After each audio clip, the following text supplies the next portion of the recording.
आलास? ये ये. आधी जरा शांत बस. मोकळा श्वास घे. आल्या आल्या केळी आणि मोदकांची लाच देऊन तुझ्या मागण्यांचं ओझं माझ्यापुढे टाकू नकोस.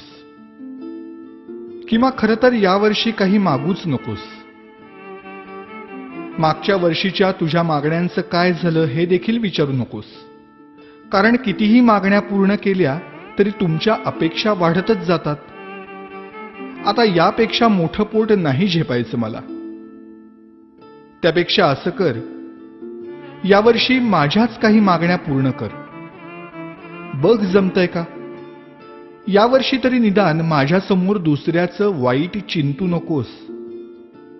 उगीच माझ्या नावाखाली खोटी वर्गणी उचलू नकोस. रात्रभर जागू नकोस. जागलास तरी पिऊ नकोस. प्यायलास तरी निदान झिंगू नकोस.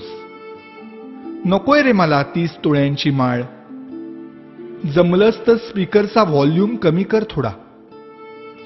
अश्लील शब्दातली तुमच्या गाण्यांची लिरिक्स ऐकवत नाहीत मला. आणि बघवतही नाही तुमच्या कॉम्प्लेक्सच्या गॅदरिंग मधला नंगा नाच. अशक्य होतं रे मला हे 10 दिवस तुमचा तमाशारूपी उत्सव सहन करणं. हात जोडून मागणं मागतो तुझ्याकडे. जागा हो. सुसंस्कृत हो. खोटेपणा सोड. स्वार्थ सोड.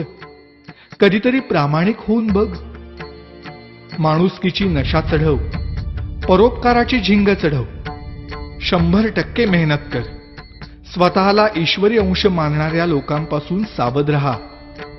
त्यांच्या आधाराने जगण्याचा प्रयत्न करून स्वतःतला आत्मविश्वास हरवून बसण्यापेक्षा तुझ्यातलं देवत्व मनापासून जप. दहशतीने जग जिंकण्यापेक्षा प्रेमाने मन जिंक. श्रीमंतांचे जोडे पुसण्यापेक्षा गरिबांचे पाय धू. पैशाने श्रीमंत होण्यापेक्षा मनाने श्रीमंत हो. बघ आता यातलं किती तुला झेपतंय. रागावू नकोस भक्ता. आणि रित्या हाताने जाऊ नकोस. नेहमीच मागत राहण्यापेक्षा अखंड देत राहण्यातला आनंद तुला लवकर लाभो. हाच माझा आशीर्वाद. भेटूच पुन्हा.